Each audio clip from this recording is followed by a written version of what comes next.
तो पिछली वीडियो में हमने एग्जाम्पल नंबर 5 कवर कर लिया है, अब इस वाले में एग्जाम्पल नंबर 6 करते हैं, ठीक है ना।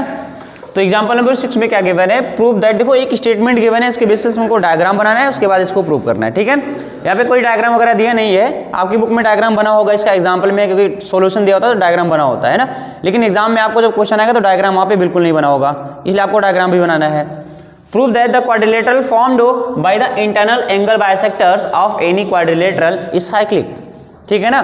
तो सबसे पहले यहाँ पे एक टर्म यूज हुआ है इंटरनल एंगल बाइसेक्टर, है ना।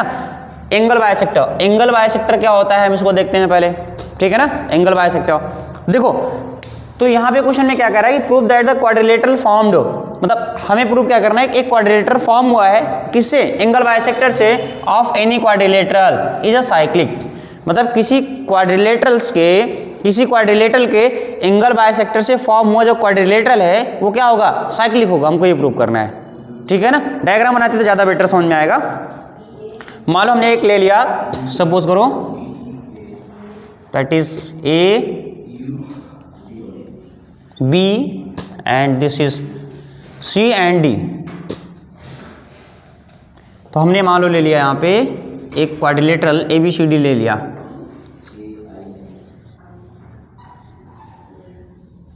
क्वाड्रिलेटरल है कि नहीं, क्वाड्रिलेटरल होने के लिए कंडीशन क्या होनी चाहिए, 4 साइड्स होनी चाहिए बस, है कि नहीं। और एंगल तो कुछ भी हो सकता है ना, ठीक है। तो ए बी सी डी क्या हो जाएगा यहाँ पे, क्वाड्रिलेटरल, ओके। अब देखो यहाँ पे A B C D quadrilateral है, और क्या गिवन है, इसके एंगल बाइसेक्टर्स, बहुत ध्यान समझिएगा यहाँ पे। अब इसका एंगल बाइसेक्टर है, तो अगर हम एंगल बाइसेक्टर की बात करेंगे, एंगल ए का जस्ट मतलब एंगल ए को हाफ, मतलब एंगल ए को 2 इक्वल पार्ट में डिवाइड करने वाली लाइन एंगल बाइसेक्टर कहलाती है। एंगल ए को 2 इक्वल पार्ट में डिवाइड करने वाली लाइन क्या कहलाती है, एंगल बाइसेक्टर कहलाती है। इतनी बात समझ में कि नहीं। तो अगर हम ध्यान से देखेंगे, इसको 2 पार्ट में डिवाइड करने वाली लाइन यही है क्या, बोलो। देखो तो मतलब ये एंगल इस वाले एंगल के बराबर हो जाएगा, ठीक है ना। अब देखेंगे इसका एंगल बाइसेक्टर देखेंगे तो क्या हो जाएगा, देखो ऐसा हो रहा है, मतलब इसका एंगल बाइसेक्टर देखो ये हो गया। अब इस एंगल को हाफ डिवाइड करने वाला अगर देखेंगे एंगल बाइसेक्टर तो कैसा जाएगा, मान लो ये ऐसा चला गया, थोड़ा तिरछा चला गया,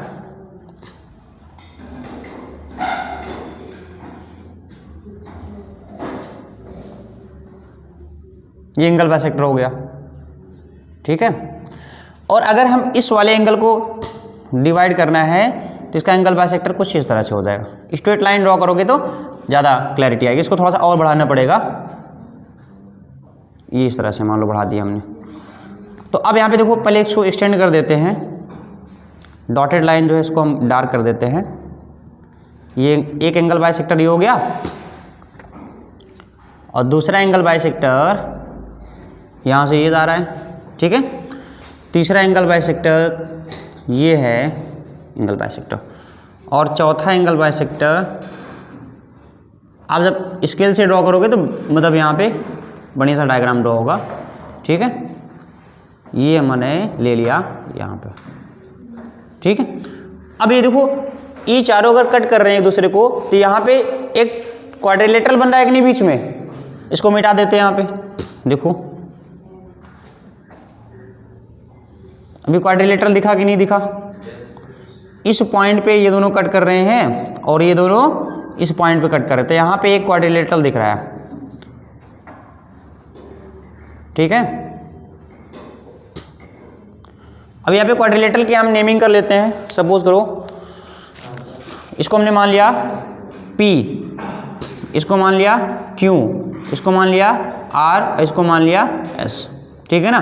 तो क्वाड्रिलेटरल PQRS हमें प्रूव क्या करना है कि जो इस गिवन क्वाड्रिलेटरल मतलब बाहर वाले क्वाड्रिलेटरल ABCD के एंगल बाइसेक्टर्स ये सब के सब क्या है, यहाँ पे ये क्या है, एंगल बाइसेक्टर है, क्या है, एंगल बाइसेक्टर। ये लाइन क्या है, एंगल बाइसेक्टर, ये लाइन क्या है, एंगल बाइसेक्टर है, और ये लाइन भी क्या हो जाएगा, एंगल बाइसेक्टर। इतनी बात समझ में आएगी नहीं।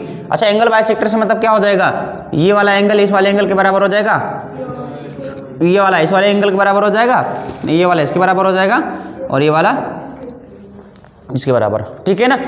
ये तो होगी। लेकिन तो यहाँ पे क्वेश्चन यही कह रहा है कि इस गिवन क्वाड्रिलेटरल के एंगल बाइसेक्टर से जो एक क्वाड्रिलेटरल बन रहा है, क्वाड्रिलेटरल कौन सा बना, पी क्यू आर एस, ये कैसा क्वाड्रिलेटरल बनेगा, साइक्लिक क्वाड्रिलेटरल बनेगा। क्या बनेगा, साइक्लिक क्वाड्रिलेटरल बनेगा। मतलब पी क्यू आर एस को हमको शो करना है कि साइक्लिक क्वाड्रिलेटरल है। तो हमें प्रूव क्या करना है, that is to prove P Q R S is cyclic quadrilateral. अच्छा, हमें पता है कि अगर कोई क्वाड्रिलेटरल साइक्लिक है तो उसके ऑपोजिट एंगल का सम कितना हो जाएगा, 180 डिग्री, है कि नहीं। तो कहने का मतलब यहाँ पे क्या प्रूव करना है, दैट इज इसका सम और इसका सम क्या हो जाए, 180 डिग्री। दैट इज हम क्या प्रूव कर दें, अगर ये प्रूव कर दें कि that is Q P S और plus Q R S is equal to 180 degree, हम इतना प्रूव कर दें तो हम प्रूव कर सकते हैं ना कि ये एंगल हमारा, मतलब ये पी क्यू आर एस क्या हो जाएगा, साइक्लिक क्वाड्रिलेटरल हो जाएगा। क्या इतनी सी बात समझ में आएगी नहीं। अब हमें क्या करना है, हमें यहाँ पे ये प्रूव करना पड़ेगा, ठीक है ना, ये क्या करना पड़ेगा, प्रूव करना पड़ेगा। तो प्रूव करते हैं यहाँ पे हमको पहले। अच्छा देखो, जब क्यू पी एस और क्यू आर एस निकालें तो पहले हम क्यू पी एस निकाल लेते हैं। क्या निकाल लेते हैं, क्यू पी एस। अच्छा ध्यान से देखते रहो, बहुत आसान है यहाँ पे, है ना। अगर हम ध्यान से देखेंगे Q P S, angle Q P S जो है, देखो एंगल क्यू पी एस। अच्छा ये बताओ, ये एंगल जो क्यू पी एस है, क्या ये इस वाले एंगल के बराबर है कि नहीं। Angle A P D, angle A P D बराबर क्या हो जाएगा, या फिर हम ऐसे कर लें, एंगल क्यू पी एस बराबर एंगल ए पी डी। देखो ये वाला एंगल, ये वाला एंगल इस वाले एंगल के बराबर है ना, क्यों, दो लाइन्स एक दूसरे को कट कर रही हैं। तो ये वाला एंगल, ये वाला है वर्टिकली अपोजिट एंगल, है कि नहीं, बराबर है ना। तो अगर देखेंगे एंगल क्यू पी एस और एंगल डी पी ए आपस में बराबर है। डी पी ए फिर क्या है, ए पी डी का आपस में बराबर। रीजन क्या लिखेंगे, वर्टिकली अपोजिट एंगल, और हिंदी में क्या कहते हैं इसको, शीर्षाभिमुख कोण, है ना। क्या कहते हैं, शीर्षाभिमुख कोण, ठीक है हिंदी में। अब देखो तो क्यू पी एस यहाँ पे ए पी डी के बराबर हो गया। अच्छा ध्यान से देखो, इस वाले ट्रायंगल में अगर हम ध्यान से देखेंगे, इस वाले ट्रायंगल में, तो अगर हम देखें तीनों एंगल का सम कितना हो जाएगा, 180 डिग्री। तो तीनों एंगल का सम एक बार निकाल लेते हैं। तो angle A P D plus कौन कौन से एंगल है, देखो ये वाला एंगल है ए पी डी प्लस क्या हो जाएगा, पी डी ए, और क्या हो जाएगा, डी ए पी। तो angle P D A plus देखो ये वाला हो गया। अब यहाँ पे ये वाला क्या हो जाएगा, डी ए पी, है ना। तो angle D A P is equal to क्या हो जाएगा, 180 डिग्री। इतनी बात समझ आएगी नहीं। अच्छा एक चीज देखो, पहले एंगल ए पी डी हमको यहाँ पे देखो ए पी डी निकालना ही है। तो ए पी डी प्लस, अच्छा एक चीज बताओ, angle P D A, angle P D A कहाँ पे है, पी डी ए। अच्छा ये वाला एंगल बराबर है ना। तो हम ऐसा कर सकते हैं क्या, ये वाला एंगल जो है ये बड़े वाले एंगल डी एंगल का हाफ हो जाएगा। नहीं समझ में आया, ये वाला एंगल और ये वाला एंगल दोनों इस बड़े वाले एंगल के हाफ होंगे ना, क्योंकि एंगल बाइसेक्टर है। तो हम यहाँ पे ऐसे कर सकते हैं, एंगल पी डी ए जो है ये क्या हो जाएगा, हाफ ऑफ एंगल डी। बोलो प्लस, और एंगल डी ए पी कहाँ पे है, डी ए पी ये जो है एक किसका हाफ होगा, एंगल ए का ना। ये क्या हो जाएगा, हाफ ऑफ एंगल ए, और इसको कितना हो जाएगा, 180 डिग्री। सबको उधर ले जाओ। Angle A P D is equal to क्या हो जाएगा, 180 degree minus half of angle A plus angle D. ये हमने यहाँ पे लगा दिया। क्या इतनी बात समझ में आएगी नहीं, पहले बताओ। तो हमने इसको ले लिया इक्वेशन फर्स्ट, ठीक है ना। सेम इसी तरह से एक और इक्वेशन बनाएंगे, that is A P D के लिए बन गया। देखो ए पी डी के लिए बन गया। अब ये बताओ,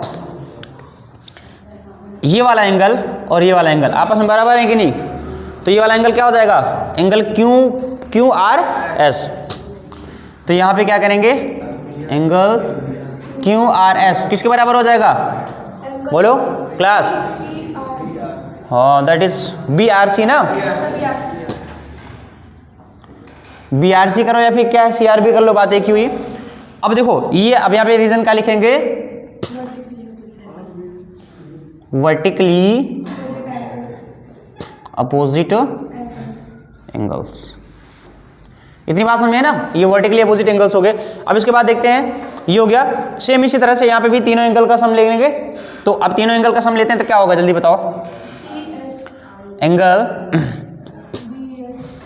BRC है ना, ये वाला एंगल लेंगे, इसके बाद ये वाला लेंगे, क्या हो जाएगा RBC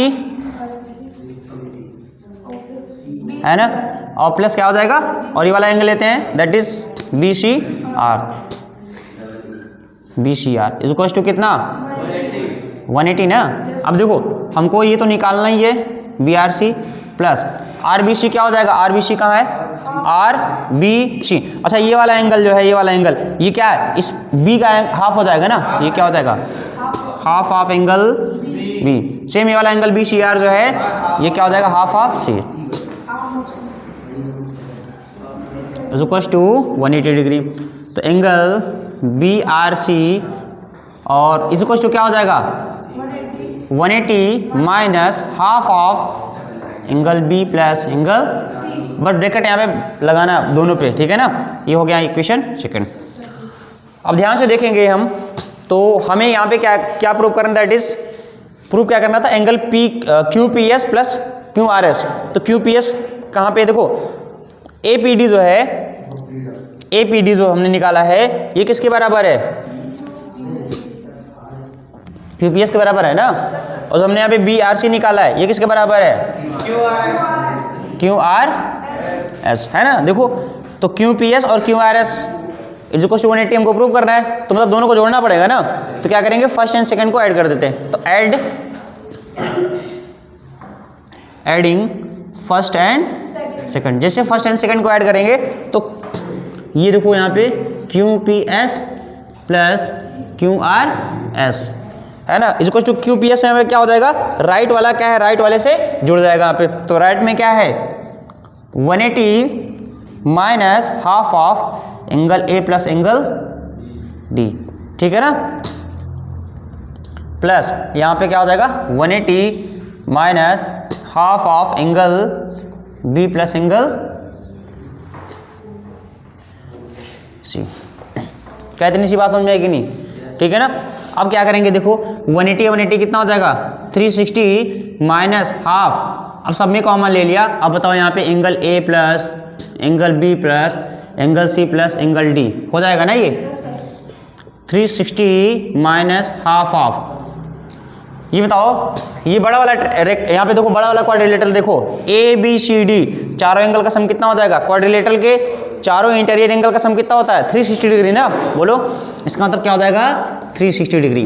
अब देखो 360 माइनस ये काटो यहाँ पे कितना हो जाएगा 180, तो 360 में से जब 180 यहाँ पे कम करेंगे तो कितना आ जाएगा 180 डिग्री। क्या यहाँ पे हमने QPS प्लस QRS को इक्वल प्रूव कर लिया कि नहीं यहाँ पे 180 के, ठीक है। तो हम कह सकते हैं ना हेंस, अब यहाँ पे देखो ऑपोजिट एंगल्स का सम कितना आ गया 180 डिग्री, हेंस क्या बोलेंगे PQRS is a cyclic quadrilateral, hence PQRS is a cyclic quadrilateral है ना। ये क्या हो जाएगा साइक्लिक क्वाड्रिलेटरल हो जाएगा, क्या हो जाएगा साइक्लिक क्वाड्रिलेटरल। क्या हमको यही प्रूव करना था क्या कि ये साइक्लिक क्वाड्रिलेटरल है। इतनी बात समझ में आएगी नहीं, क्लास समझ में आया ना, ठीक है, नोट कर लीजिए इसको जल्दी से।